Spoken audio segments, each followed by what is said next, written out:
We lie to ourselves. That's how it translates to us. We lie to ourselves. We don't tell ourselves the way things really are.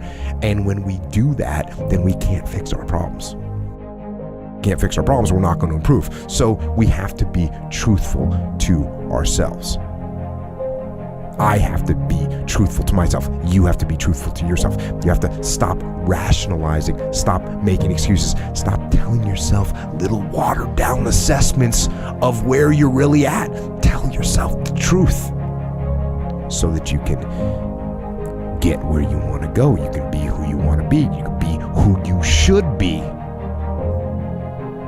Who you should be when you do what you know you should do, when you pay attention to the little things, when you implement discipline, true and unflinching and unmitigated discipline in your life, when you stop trying to find a sweatless solution, when you look for weaknesses to work on, when you allow no easy excuses. And all that starts when you stop lying to yourself. When you stop lying to yourself, that's when you can become who you know you should be. When you tell yourself the truth about where you are so you can make sure you are in the right place. And if you're not in the right place, then you can get yourself on the path to get there. Path of discipline, the path of hard work, and the path of truth. We deceive ourselves by believing what we were culturally conditioned to believe is true, instead of deciding what we actually believe is true. Do you compromise yourself to meet cultural norms? Do you think you need to look a certain way, be a certain weight, earn a certain income, get married, have children, be religious, because you're supposed to, or because you believe that it's right for you? All of these theories of human nature help us understand how we deceive ourselves on a daily basis. Why should you care? Self-deception leads to massive amounts of pain and regret. To avoid being honest, we frequently make choices with harmful consequences to ourselves and others. We may use drugs, alcohol, eat, shop, gamble, steal, lie, leave people, or pass our emotional baggage down to those we love the most. Or we may choose not to change, even when we're miserable or causing profound harm to those around us.